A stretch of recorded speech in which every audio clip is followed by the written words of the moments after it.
So when I spoke to Poe, he said you're a Latin King historian. He said you know the history super well, right? So I'm hoping you can help clear some things up. So when the kings were created, it was to protect the people. Yeah. Okay, protect the people from who exactly? But what are we talking about? We talking about when it was created in Chicago or when it was created in New York? In New York. In New York, who was the people? The Latinos. But protect the Latinos from who? From the abuse that was going on in the prison system. And the abuse was coming from the 5%ers or who? I mean, there was different, like the 5%ers. It wasn't all the 5%ers. Again, like there's different. You gotta understand there was different time periods. Like the nation, the first reason that the nation came out was because the 5%ers at the time would pick targets. They were unified. They were running most of the prisons. A lot of them would run the prisons. Like, Muslims in prison are religion, but they also protect themselves. It's not like it's the Boy Scouts. They have a Sutru, which is their warlord. They have different things to implement in case someone violates one of their members. They go to war. So the Latins were not united at the time, and we were being made targets of by different organizations. There'd be a problem. It was 5%ers or the Jamaicans or this. So Blood took a couple of individuals that was there with him, started telling about how the Kings were in Chicago, and started telling about how when he came to Chicago, how they was running the neighborhoods and how they was defending the people. And the idea sparked, and they started the Kings with 9 Kings. Started in Collins Correctional Facility, and that's what started the movement. And then from there, it just started growing and growing and growing. And then when they felt the time was right, there was an incident, and then they flexed their muscle, and they went to war. After they went to war, everybody got sent to different maxes and everything. Instead of shutting it down, it just blew up like wildfire. And a lot of the Latinos started gravitating to it because they had got tired of the bullshit that was going on. You know what I mean? So it took a real big. Remember at that time too, there was a lot of outlaws. There was a lot of like biker clubs and stuff like that. And in prison, you'll find one member from this guy, one member from that guy. So when they seen the Kings was one of the strong movements, and it caught wave and it just started moving. That was really how it started in New York. So, because King Blood came from Cuba, right? King Blood is Cuban, yes. He came on the Miami. He was probably on the same boat lift with Cuban and didn't know it. And I'm not even trying to be funny about it. Yeah. No, I'm I not think so too. funny about it. I know. They was probably on the same boat, on the same lift, and didn't even know about it because that's right. Came in. He stayed in Florida, and then from Florida, he migrated to Chicago, and that's when he became a king. And they said he got his name because he was like a savage. He was that's what they say, yeah.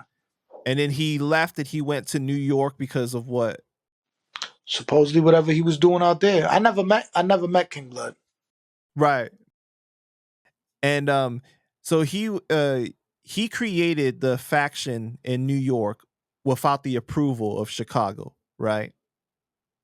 Yeah, he never got approval for it, no.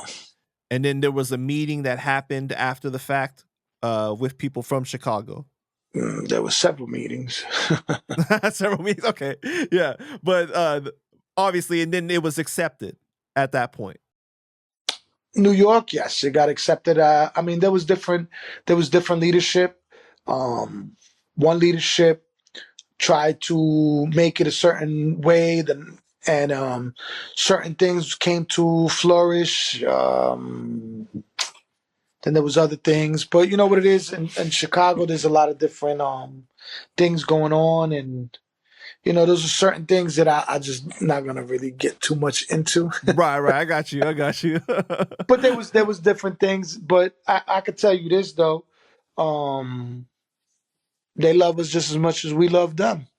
You know what I mean? They just like us. Is certain things might be a little bit different, but their fights and their battles are the same ones that we had.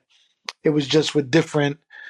Theirs were more. It's bugged out because if you look at it, like Chicago has had white kings, had black kings, have every race. As long as New York, when it came out, they didn't let other races join it. Only Latinos. You had to have Spanish blood to become a king at one point. So, because I saw like some videos on YouTube, and they were talking about how like one thing that doesn't get discussed a lot is how there were a lot of black members in the Latin Kings. In New York. Yeah. No, New York had a lot of black members, but at the height of the war, there wasn't. No.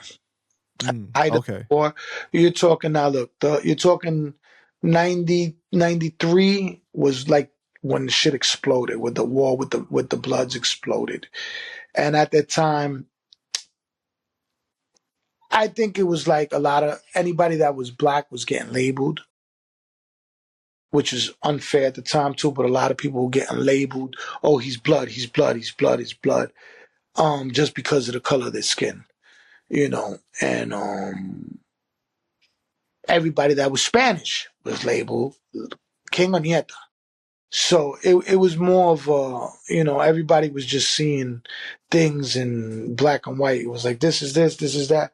And I think that was one of the things. But there was a few black members and, you know, King Black. Who else was over there? There was a few. There's always been like Jamaican members or Haitian members or. But that's part of the Caribbean and everything, right? Because what makes them different? Just because? No, I'm saying because I saw you explain it before. No, I get it. But see, when you look at it, like what makes them different? Because they're Caribbean, and Caribbeans have a different way of looking at. Like when you in prison, the Jamaicans stick together, right? So you got beef with one Jamaican, they might be beefing amongst themselves. But as soon as somebody tries to move on one of their guys, they form like Voltron. That's like the Latinos. Latinos had that same mentality. The problem is like with a lot of Americanized people, it's more like cliques. They'll come in, they're like, fuck these mother. They don't care what color you are. As long as they can get over, rob you, abuse you, do whatever, that's really what it was. You know, so a lot of the people that would come in, remember at that time is the height of the drug epidemic. So you had a lot of, at the time you had blocks that were getting swept. So the block got swept. They'll call DR, yo, send me 50 more people. Call Puerto Rico, send me 20 more people. Send me this. But they got old man, they got everybody on the block pitching. Next thing you know, everybody's in jail. So who they gonna pick on? Targets, you know what I'm saying? Some of these dudes don't know English. They don't know how to even defend themselves. They don't even know how to ask for help. You know what I'm saying? So it was more like the jail mentality versus, I don't know, you want to call us Robin Hood, whatever. I don't know what you want to call us, but yeah, we was protecting. We was being Captain Save Everybody. Yeah, that's what we was doing. We had a cape on and we was saving the other inmates from getting extorted and robbed and all that.